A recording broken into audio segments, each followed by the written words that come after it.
Ethan had never liked Christmas, but this year felt especially heavy.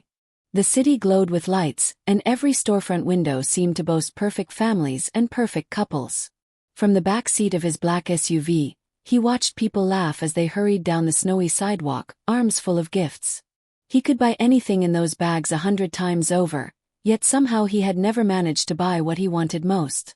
Companionship sounded simple, but for a man like him it always came tangled with motives and expectations. His assistant had convinced him to try something different, something as ordinary as a blind date. So here he was on Christmas Eve, being driven to a small, cozy restaurant that he did not even choose himself. The irony that the richest man in the city was this desperate for one genuine connection was not lost on him. The SUV rolled to a quiet stop in front of a brick-front bistro tucked between a florist and a bookshop. Warm light spilled through the frosted windows, and he could see a wreath hanging crookedly on the glass door. This was not the kind of place where his board members liked to be seen, and that was precisely why his assistant had chosen it. Ethan stepped out into the crisp night air, his breath turning to mist as it left his lips. Snowflakes clung to the shoulders of his tailored charcoal coat, softening his sharp, controlled image.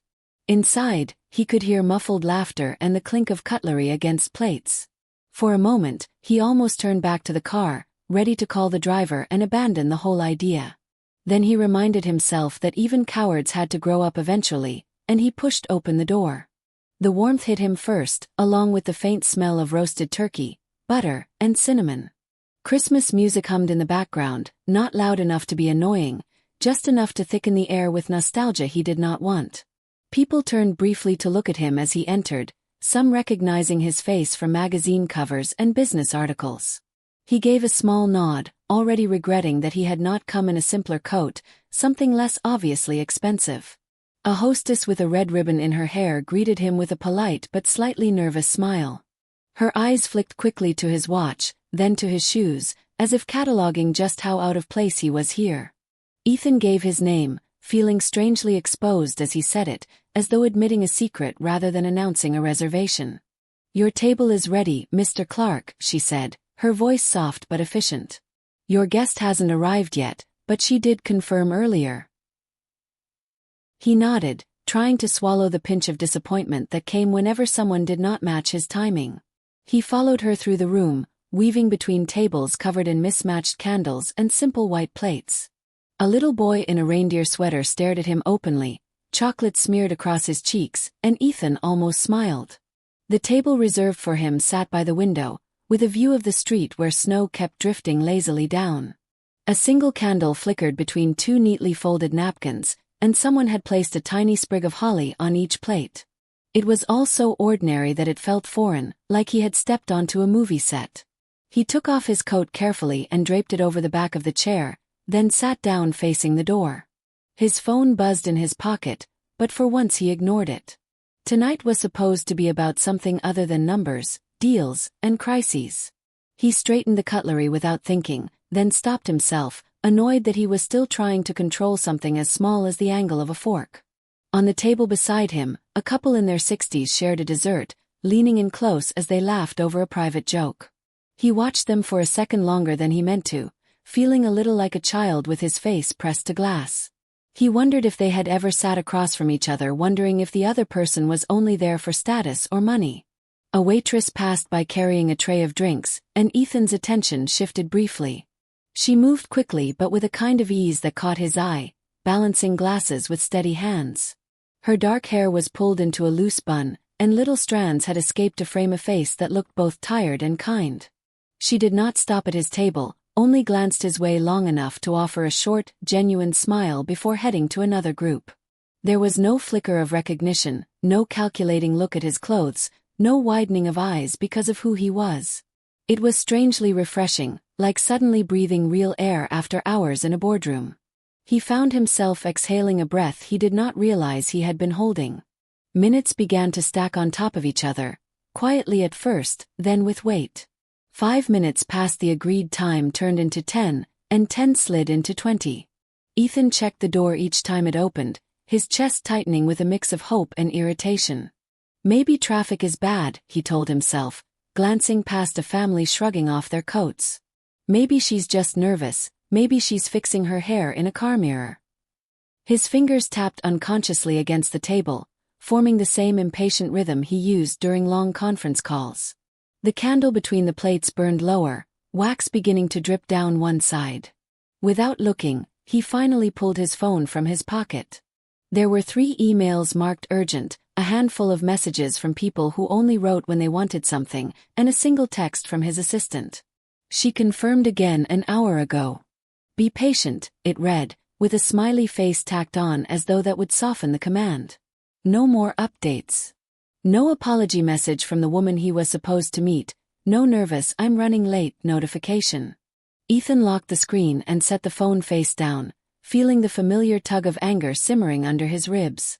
No one left him waiting in business, not without consequences. Yet here he was, letting a stranger rearrange his evening and his mood, simply by not walking through a door. Another 10 minutes crawled by, and the restaurant grew busier. The sounds of cutlery and conversation thickened, blending into a comfortable buzz that somehow made his empty chair more obvious. He could feel curious glances brushing over him and then discreetly sliding away. Sitting alone in a room full of people who had someone to talk to made his solitude feel louder. His shoulders tightened, and he became acutely aware of how carefully his shirt fit, how polished his shoes were, how much he looked like a man who had never heard the word no. He tried to look relaxed, leaning back slightly in his chair, but the tension in his jaw betrayed him. The same waitress reappeared at his side, holding a small notepad and a pen that had lost its cap. "Hi," she said gently, her voice steady, with a hint of warmth. "Would you like something to drink while you wait? Coffee, maybe, or a glass of wine?" Ethan looked up at her, meeting eyes that didn't flinch under his gaze. For a second he considered ordering the most expensive bottle of wine they had, just to feel like he was still in control. Instead, he surprised himself. "Just a coffee, please," he said. "Black." She smiled like that was the best answer he could have given. "Good choice on a night like this," she replied. "I'll bring it right away." When she walked away, Ethan felt an odd, unfamiliar lightness. It was a simple interaction, insignificant in the grand scheme of his life, and yet it anchored him to the moment. He watched her move behind the counter, talking briefly with someone in the kitchen window, clearly at ease in this tiny world that had nothing to do with his. Steam began to rise from the coffee machine, and the warm, rich scent drifted towards him. He glanced at the door once more, counting the minutes almost unconsciously. By now, his date was more than half an hour late. In his world, half an hour could cost millions. Here, it was being stolen from his patience instead. His coffee arrived in a simple white mug, placed carefully on a small saucer with a single sugar packet he had not asked for. "In case you change your mind," the waitress said, nodding at the sugar, a hint of playfulness in her eyes. He almost told her he never changed his mind, that people paid him precisely because he didn't. Instead, he just nodded and wrapped his hands around the mug, grateful for the warmth. "Is she stuck in traffic?" the waitress asked, her tone casual but not nosy. Ethan hesitated, then shrugged one shoulder. "Maybe," he said. "Or maybe she changed her mind." Saying the words out loud made something in his chest sink a little. The waitress didn't offer pity, and she didn't rush to fill the silence either. She just stood there a moment longer, studying him in a way that felt more human than intrusive. "If she did, that's on her," she said simply. "But for what it's worth, you don't look like a guy anyone should be leaving alone on Christmas Eve." The comment caught him off guard, not because it was flattering, but because it sounded sincere. He searched her face for any sign that she knew who he was, any hint that she was angling for favor, but found none. Just tired eyes, a faint smudge of flour on her wrist, and a strange softness that made him feel seen in a way money never managed. Ethan cleared his throat, trying to push down the rising awkwardness. "I'm sure she has her reasons," he said, though he did not entirely believe it. "People always do." The waitress tilted her head slightly, as if weighing that answer. "Maybe," she replied. "Or maybe some people just don't know what they're walking away from when they make a choice." Her words lingered in the air between them, heavier than he expected. Then someone at another table called her name, pulling her attention away. "If you need anything, just wave," she added, giving him one last small smile before she turned to go. He watched her leave, already trying not to care that his blind date clearly was not coming. The part of him that had agreed to this night felt foolish, like a teenager who had believed in something he should have known better than to trust. He glanced at the empty chair across from him, at the untouched glass of water sweating onto the table.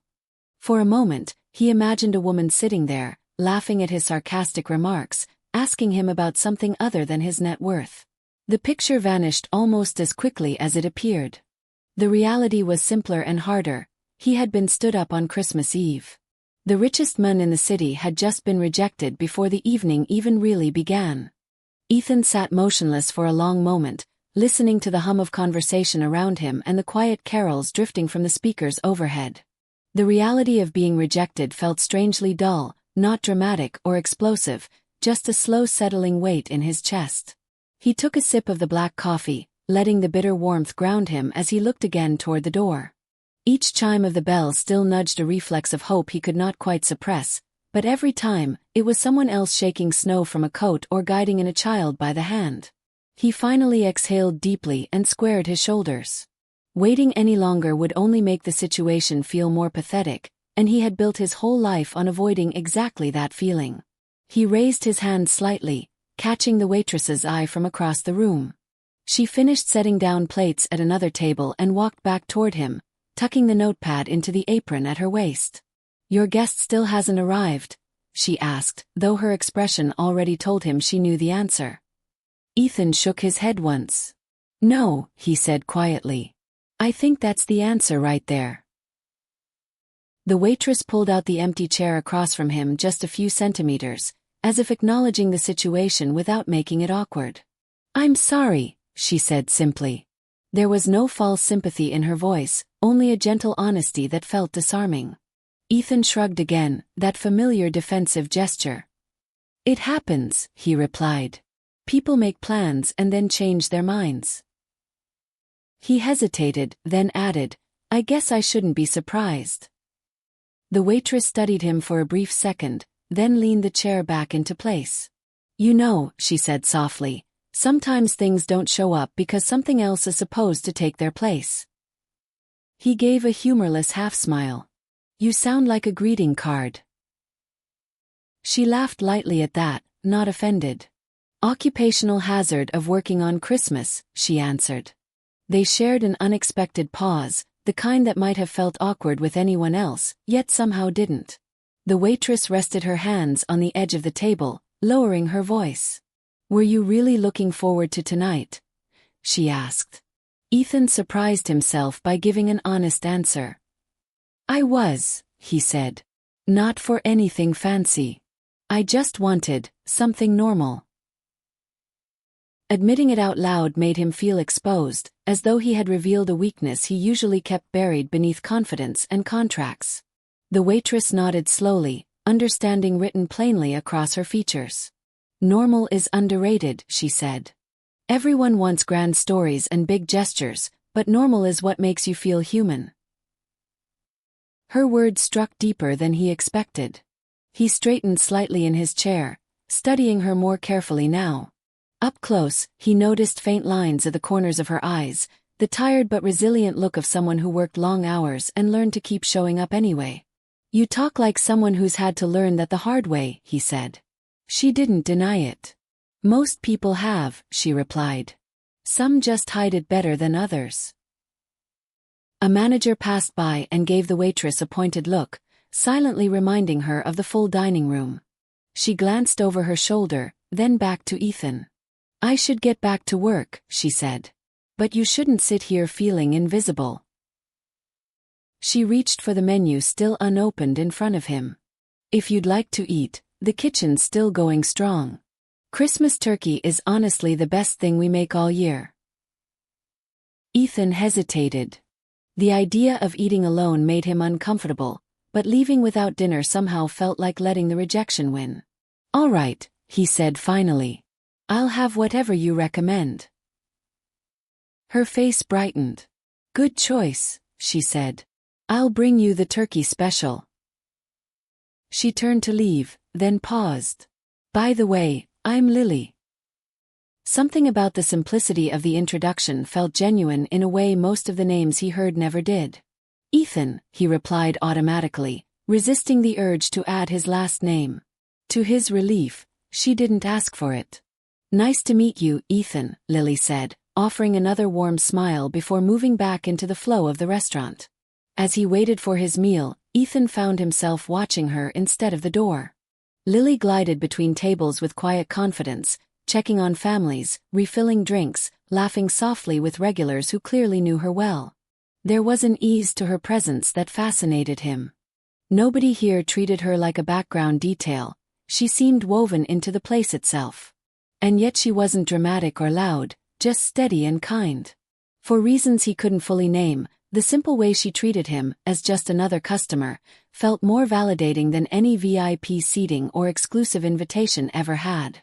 The food arrived quickly, a generous plate of sliced turkey with golden potatoes and vegetables glazed in butter. Lily set it down and pointed to the cranberry sauce with playful seriousness. "Don't skip that," she advised. Ethan chuckled softly, surprising himself again. He picked up his fork and took a bite, realizing only then how hungry he was. The flavors were comforting, grounding him further in the moment.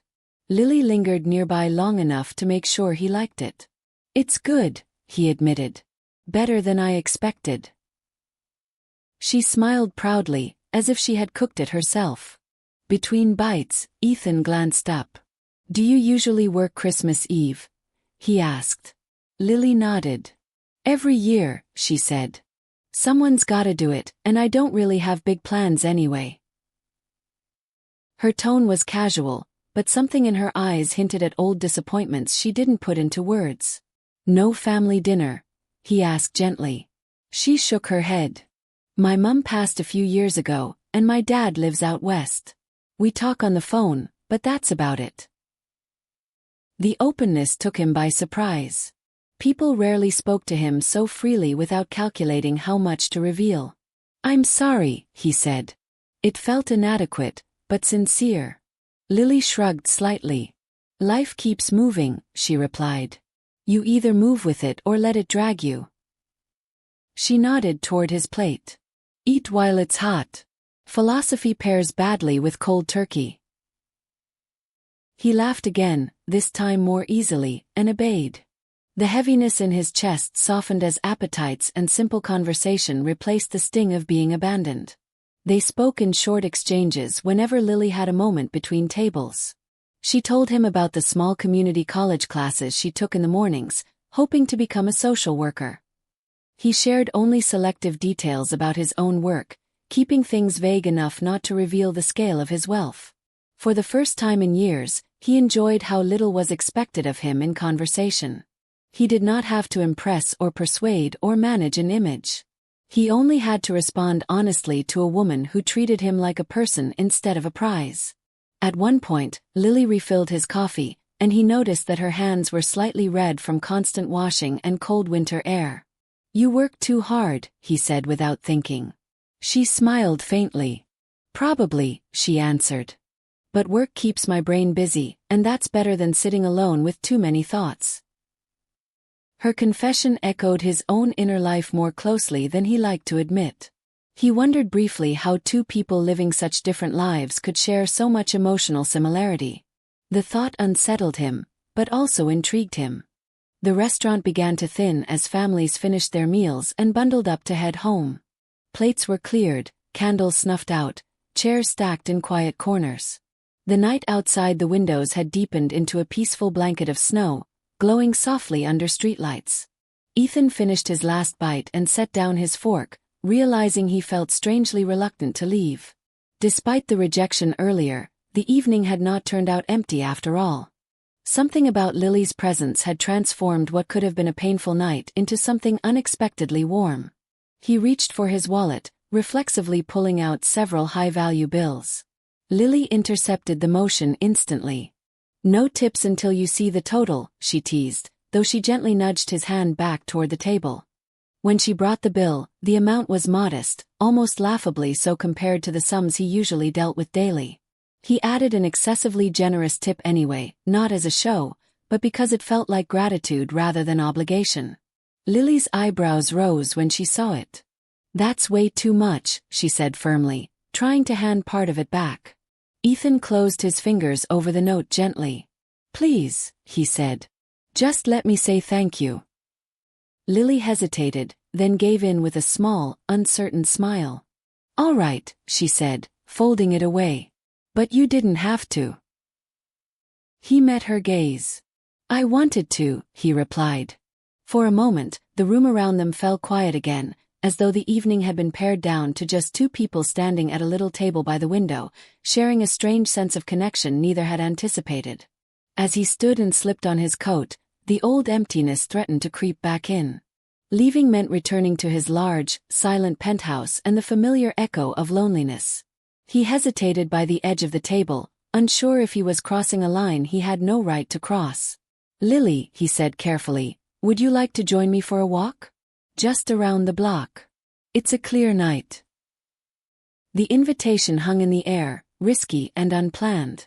Lily blinked, clearly caught off guard. She glanced toward the manager's stand, then back at him. "I still have another hour of my shift," she said apologetically. "Of course," he replied quickly, embarrassed by his own boldness. "That was stupid. I'm sorry." Lily shook her head gently. "It wasn't stupid," she said. "Just poorly timed." She smiled in a way that softened the disappointment. "But if you're still around when I get off, we could grab a hot chocolate somewhere." Ethan's heart lifted at the simple offer, more than any grand acceptance ever had. "I'll wait," he said without hesitation. Lily nodded, touched by the certainty in his voice. "Then I'll see you in an hour, Ethan," she said before turning back toward the remaining tables. He walked slowly toward the door, glancing back once to see her already busy again, moving through her world with the same steady grace. As he stepped out into the cold night air, the snow brushed his face like a quiet blessing. For the first time that Christmas Eve, he did not feel rejected or alone. He felt, unexpectedly, hopeful. Ethan stood outside beneath the glowing restaurant sign, collar turned up against the cold as the door closed softly behind him. The snow had begun to fall a little heavier now, small flakes spiraling under the streetlights and settling on the hood of his waiting SUV. He raised a hand to dismiss the driver for the time being, surprising the man with the instruction to return in an hour. As the car pulled away, leaving the street suddenly quieter, Ethan felt oddly liberated. For once, he had nowhere to rush to, no meeting to prepare for, no urgent decision waiting for his signature. He slipped his hands into his coat pockets and began to walk slowly down the sidewalk, the crunch of snow beneath his shoes keeping him company. Shop windows glowed with festive displays of ornaments, scarves, and oversized plush bears clutching red hearts. Couples strolled past him, some holding hands, some laughing loudly as they dodged snowflakes. The familiar sting of comparison tried to creep into his thoughts, but he pushed it aside. Tonight had already taken a surprising turn from loneliness to something gentler, something quietly meaningful. Lily's voice and easy smile lingered in his mind, simple yet remarkably comforting. He realized he could still smell coffee on his hands, and for a fleeting second it felt like proof that the evening had been real. He slowed his pace, not wanting time to slip forward too quickly. Ethan stopped at a small public square, where a decorated evergreen stood wrapped in white lights. A few children ran around it, shrieking with laughter while their parents watched from benches dusted with snow. He sat down for a moment, ignoring the cold seeping through the fabric of his pants. Watching families interacting so naturally stirred an old ache in his chest, but it was softer than usual. He wondered if Lily ever imagined evenings like this for herself, and whether her easy kindness masked any old dreams quietly set aside. The thought made him oddly protective of her happiness, despite knowing he had only just met her. Time crawled forward unevenly, bending under his anticipation. He checked his watch more often than he cared to admit, finding it almost ridiculous how eager he felt. Ethan wasn't used to waiting for anyone willingly. Delays usually annoyed him. Yet standing there now, counting minutes until Lily finished her shift, felt entirely different. Each minute built a quiet excitement rather than tension. He walked the block twice, then returned to the restaurant side, careful not to appear overly anxious by standing right at the door. Snow dusted the shoulders of his coat again, adding to his uncharacteristically disheveled look. Through the window, he could see Lily still working, weaving between tables as she collected the last empty plates. The restaurant was nearly empty now, just a couple near the far wall lingering over dessert. Lily glanced briefly toward the window, and though Ethan couldn't be certain, he thought their eyes met. A flutter stirred in his chest, childlike and new.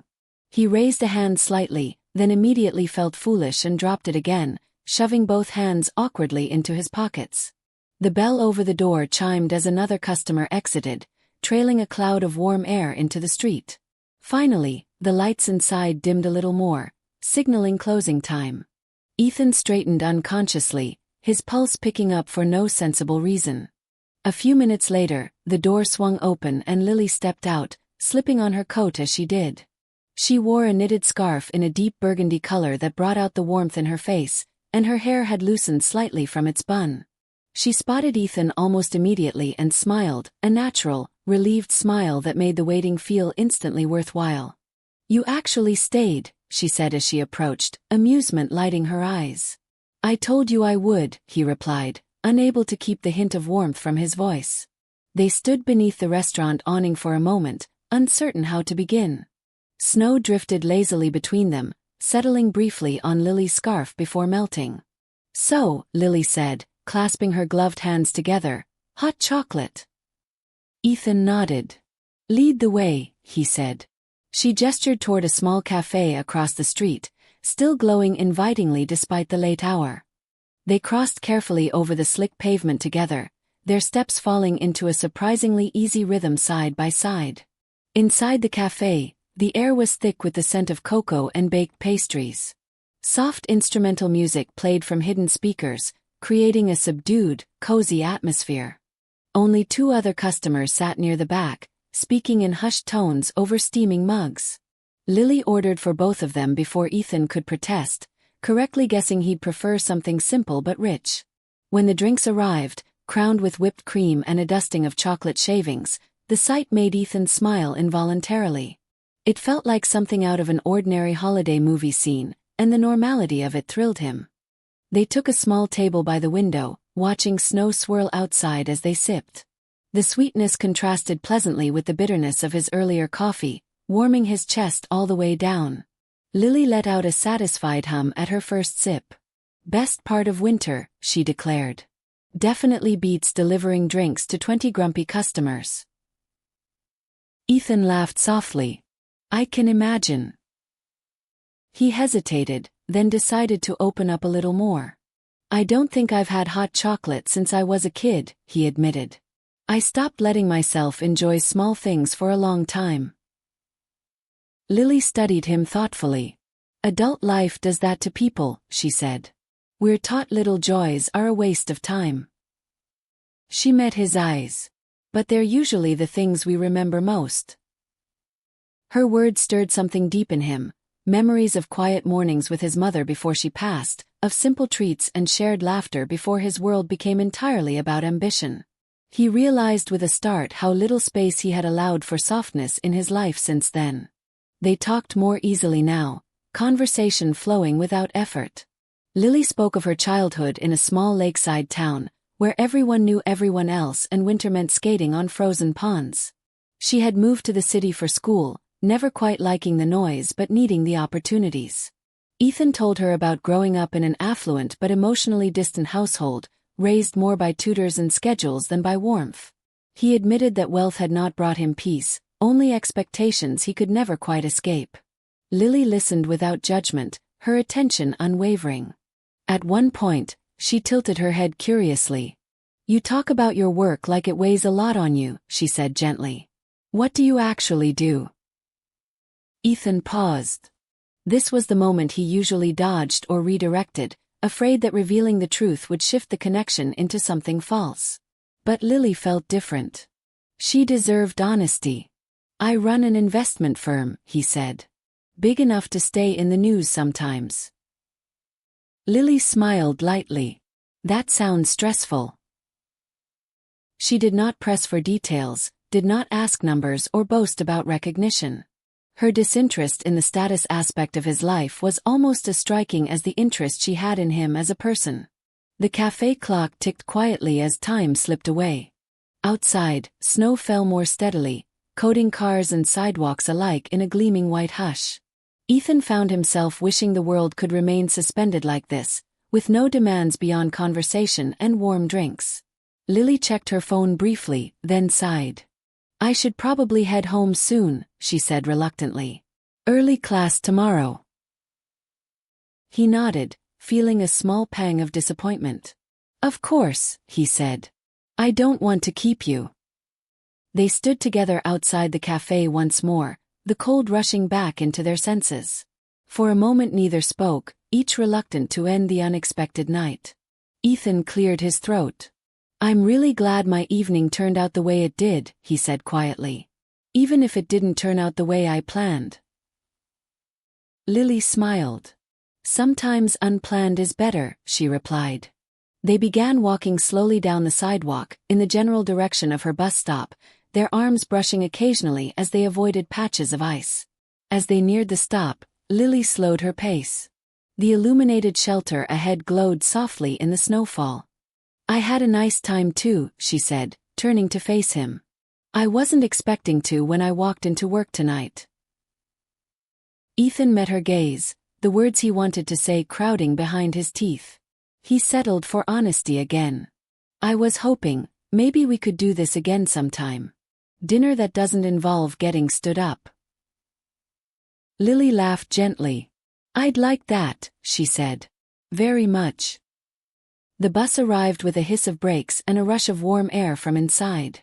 Lily hesitated for just a second before stepping closer to him. "Merry Christmas, Ethan," she said softly. He swallowed, feeling surprisingly emotional. "Merry Christmas, Lily." Impulsively, she leaned forward and pressed a light kiss to his cheek, brief and innocent, but electrifying. Heat bloomed beneath his skin where her lips had touched. Then she pulled away with a shy smile and boarded the bus, turning to wave through the window as it pulled off into the snowy night. Ethan stood alone at the stop long after the bus had vanished from view, his cheeks still tingling. He raised a gloved hand to touch the spot, half laughing at himself. The loneliness he usually carried had lifted, replaced by a quiet optimism he barely recognized. He turned and began the walk back toward where his driver would meet him, the world seeming subtly brighter under the falling snow. At home later, in the vast quiet of his penthouse, Ethan did not feel the usual emptiness closing in. Instead, he replayed the night in his mind, Lily's laugh, her thoughtful expressions, the simple comfort of sharing hot chocolate in a quiet cafe. On his kitchen counter lay the untouched gift he'd bought for his blind date, still wrapped in silver paper. He picked it up, then slowly set it aside. The woman he had expected to meet never showed, yet the woman he needed to meet had found him anyway. And for the first time in years, he went to sleep with the feeling that his life might finally be changing direction. Morning arrived quietly over the city, pale winter light slipping through the tall glass windows of Ethan's penthouse. He woke earlier than usual, not to the shrill ping of his phone or the familiar pressure of unfinished deals, but to the lingering warmth of the night before still echoing in his thoughts. For several minutes he lay staring at the ceiling, replaying Lily's smile and the soft brush of her lips against his cheek. The memory made him smile like a teenager, and the realization almost embarrassed him. He rose from bed, walked to the window, and watched traffic far below inching through snow-dusted streets, feeling lighter than he had in years. During breakfast he barely tasted anything, distracted by the urge to see Lily again. He resisted the impulse to track her down immediately, reminding himself that their connection had grown precisely because it wasn't forced. Still, by mid-morning he found himself checking the clock more often than necessary. He went over spreadsheets for an upcoming meeting but struggled to focus on numbers that suddenly felt distant and unimportant. His assistant commented on his unusual mood over a call. "You sound different today," she noted. Ethan laughed it off, unwilling to explain the unexpected shift inside him.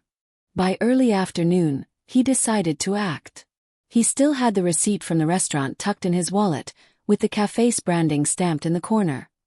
On a whim, he returned to the bistro, feeling slightly foolish as he pushed open the familiar door in daylight rather than festive night. The place was quiet, only a few tables occupied by late lunch customers. A different waitress greeted him this time, scanning the empty room as she led him to the counter. "I'm looking for Lily," he said, trying to keep his voice casual. "She was working last night." The waitress smiled knowingly.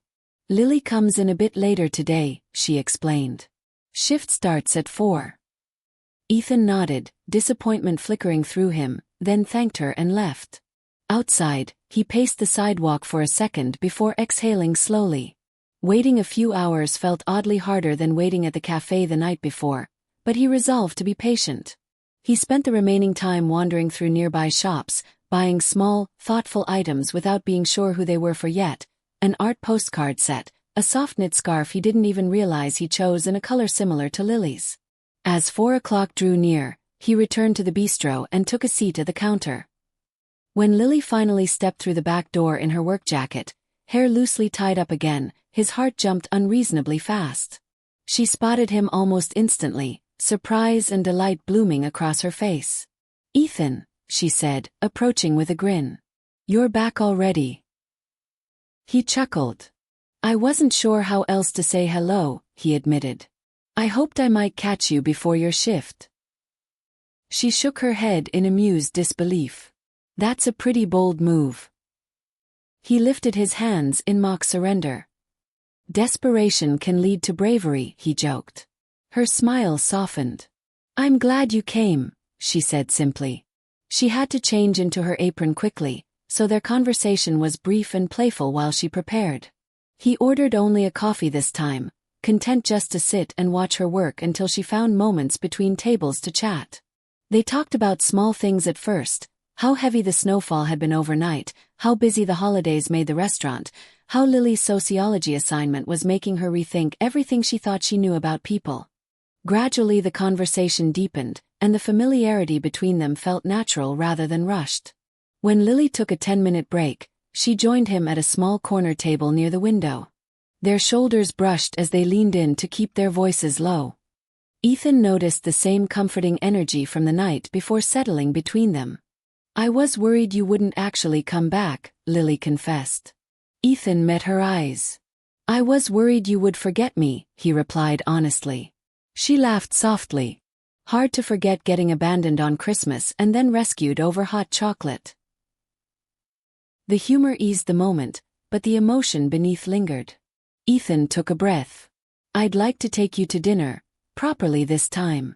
No standing you up, no waiting around." Lily considered him for a second. "I finish at 9, she said. "There's a little Italian place 2 blocks from here I like." That evening found them seated at a modest, candlelit table covered with red checkered cloth. No reservations were made under famous names or special requests, they simply walked in and were led to a free booth. Lily looked more relaxed without her apron, dressed in jeans and a simple sweater, her burgundy scarf wrapped loosely around her neck. Ethan felt a strange pride at being out with her like this, not as a businessman hosting an event but simply as a man on a date. Dinner unfolded easily. They shared stories between forkfuls of pasta, occasionally laughing loud enough to draw amused glances from other patrons. Ethan found himself telling anecdotes he had never shared outside his inner circle, small moments of childhood loneliness, his habit of collecting unread novels he hoped to one day enjoy. Lily told him about volunteering at community shelters, the spark she felt helping people who reminded her of her own past struggles. Her compassion impressed him more with every word. At one point Lily glanced at him curiously. "You still haven't told me your last name," she teased. Ethan hesitated, then decided to be straightforward. "It's Clark," he said. Recognition flashed briefly in her eyes, then faded just as quickly. "As in Clark Investments?" she asked. Ethan nodded slowly. Lily blinked, taken aback, then let out a low whistle. "So you really weren't exaggerating about the stressful job?" He braced for the shift he'd come to expect, someone's sudden excitement or calculated interest, but it didn't come. Instead, Lily leaned back and studied him. "That explains the suit and the fancy watch," she said lightly. But you're still the same guy who drank bitter coffee and let himself enjoy hot chocolate like a kid. Relief washed over him. You're not weirded out, he asked. Lily shrugged. Money is loud, she said. Character is quiet. I pay attention to the quiet parts. Those words hit him harder than anything else she could have said. In the years he'd spent surrounded by admiration for his success, rarely had anyone looked past it to judge the person underneath. Ethan realized in that moment how deeply he respected Lily's values. He felt drawn to her not just romantically, but emotionally, as though she represented a version of life he had unconsciously been seeking. After dinner, they walked slowly through the snowy streets again, hands brushing until Lily finally slipped her fingers loosely into his. Ethan's heart raced, warmth flooding through him at the simple contact. The gesture felt more intimate than any lavish gift or extravagant date he could have arranged. They talked about seeing each other again, making light plans without pressure, coffee after class, a weekend walk near the lake Lily loved. When they reached her apartment building, they lingered at the entrance, neither quite ready to say goodnight. Lily squeezed his hand gently. I'm glad you didn't go home sad last night, she said. I'm glad I stayed, Ethan replied. This time when she leaned in, their kiss was no longer just a brush of the cheek. It was soft and tentative on the lips, brief but full of new promise. As Lily stepped back inside, Ethan stood for a moment on the snowy sidewalk, staring at the closed door with a dazed smile. He felt lighter than he ever had at the end of any business triumph. Driving home later, he understood something fundamental had shifted inside him. His life was no longer centered solely around accumulation and control. There was now a growing space devoted to connection. Over the following weeks, that space steadily expanded. He and Lily saw each other regularly, slipping into a rhythm of simple dates, coffee shops, evening walks, quiet dinners cooked together in Ethan's vast kitchen that slowly began to feel less empty. Lily laughed the first time she tried navigating the smart appliances, joking that the fridge might have more settings than her phone. Her presence brought warmth into rooms that had always felt cold, no matter the luxury surrounding them. Ethan found himself changing in subtle ways.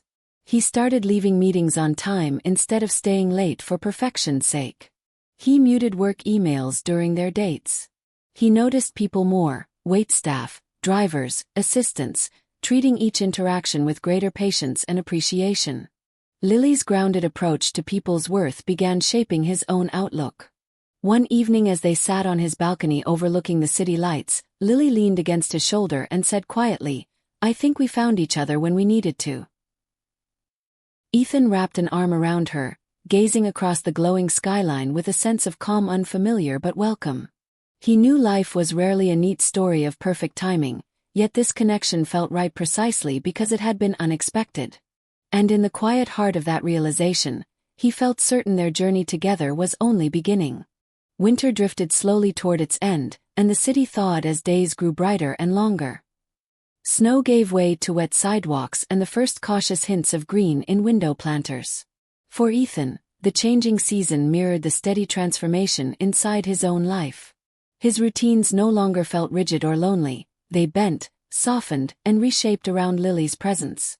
Mornings sometimes began with simple breakfasts together before she headed to classes and he to meetings, and evenings ended with shared meals and quiet conversations instead of solitary silence. Though their lives differed enormously in scale, neither tried to bridge the gap with extravagance. Ethan resisted the urge to overwhelm Lily with gifts or expensive experiences. Instead, they settled into ordinary pleasures, browsing bookstores, picnicking by the still chilly lake shore, or watching old movies curled up on his couch. Lily teased him gently about his growing fondness for mundane comforts, and he welcomed the shift. Each shared laugh seemed to chip away at a loneliness he had once thought permanent. One afternoon, Lily invited Ethan to join her at the community center where she volunteered. He arrived wearing casual clothes that felt almost foreign to him, carrying donated books he had quietly purchased in bulk. Together they organized shelves and read stories to children whose bright eyes followed Lily with trust and affection. When Ethan watched her kneel on the floor surrounded by laughter, something moved deeply in his chest. This, he realized, was the world she belonged to, not boardrooms or press releases, but moments of real connection. Later that day, as they walked back to the car, Lily noticed the emotion he wasn't quite hiding. "What is it?" she asked gently. Ethan hesitated. "I think I spent years building the wrong kind of success," he admitted. "I thought achievement meant scale. Now I think it means impact." Lily squeezed his hand. "You're learning," she said. "Not late, just on time." Their relationship was not without challenges. Ethan struggled to balance his responsibilities with his desire to build a slower, more intimate life.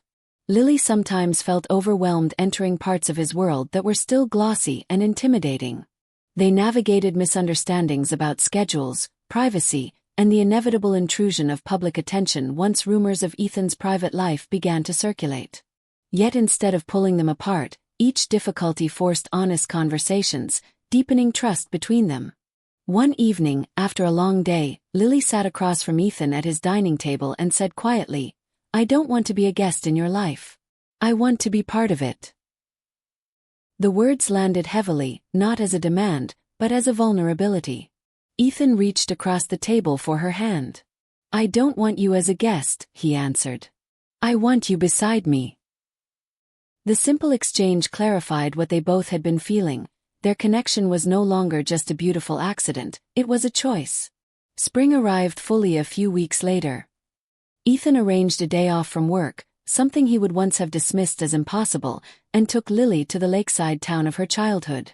The air smelled of thawed earth and fresh water, and Lily guided him through familiar streets with nostalgic laughter. She showed him the old-school playground and the small dock where she once fed ducks with her mother. As she spoke, Ethan listened with the intimate concentration reserved for things that mattered most. Near sunset, they stood on the wooden dock, the lake reflecting soft gold and lavender hues. Lily fell quiet, gazing across the water. "My mom always used to say stories can change your life if you let them," she whispered. Ethan smiled. "Yours changed mine." The words came easily, without overthinking. Lily looked at him in surprise, then warmth flooded her face. For a few moments, they simply stood together listening to water lap gently against the planks. Ethan reached into his jacket pocket, his heartbeat quickening despite having rehearsed the moment countless times. He didn't kneel dramatically or deliver a polished speech. He simply turned toward her, eyes earnest. "Lily," he said softly, "you found me when I was at my most closed off. You reminded me how to be present, how to be human again. I don't care about the past that brought me here, I care about the future I can build with you." He paused, voice trembling slightly. "Will you build it with me?" Tears filled Lily's eyes as she covered her mouth in stunned silence. She looked down, then back up at him, laughter mingling with tears. "Yes," she whispered. The lake breeze carried the word away like a promise echoed into the world. He slid the simple ring onto her finger, a modest band chosen intentionally to reflect everything she valued. Ethan pulled her gently into his arms as emotion caught in his throat. They stood together on the dock, newly engaged, with nothing but water and sky stretching endlessly before them. The months that followed passed in joyful preparation rather than spectacle. Lily insisted on keeping the wedding intimate. Close friends, her father flying in from the west, a few people from the community center, and only select colleagues from Ethan's world. There were no journalists allowed, no extravagant displays meant for headlines. The ceremony was held back at the small lakeside chapel near Lily's childhood home. Flower arrangements were handmade by volunteers, the music performed by a local quartet. When Lily walked down the aisle, wearing a simple ivory dress with her burgundy scarf wrapped delicately around her shoulders, Ethan felt tears blur his vision. He had closed billion-dollar deals without trembling, yet here he stood undone by love. Their vows were simple, spoken directly, promising honesty, patience, and shared growth. When they kissed as husband and wife, the applause that followed felt warmer than any crowd he had ever addressed. Their life after marriage unfolded quietly and steadily. Lily completed her social work degree and took a role at the community center she cherished. Ethan restructured parts of his business, investing more heavily in housing, education initiatives, and local programs Lily supported. Together, they built not only a home but a shared purpose. His penthouse became warmer, filled with plants, photographs, and laughter instead of echoing art installations. They sometimes returned to the bistro where they had first met, always requesting the same table by the window. The staff knew their story now, treating them with affectionate familiarity. Lily occasionally teased Ethan about how fate had needed to humiliate him first, standing him up on Christmas, just to put the right woman in his path. He agreed every time. "Best rejection of my life," he would say with a grin. On one snowy anniversary evening, mirroring the night everything began, they sat in that same cafe across the street sipping hot chocolate. Snow fell softly outside, just as it had years earlier. Lily leaned her head on Ethan's shoulder and murmured, "Imagine if your blind date had shown up." Ethan kissed the top of her head gently. "Then I would have missed the only meeting that truly mattered." They sat there quietly, grounded in the small miracle of ordinary love. A man who once believed wealth could buy happiness had learned the truth. Happiness arrives quietly, often disguised as disappointment, and waits patiently for a brave heart to recognize it. And on that long-ago Christmas night, when he thought he had been rejected, he had actually been redirected, to the woman who changed his destiny forever.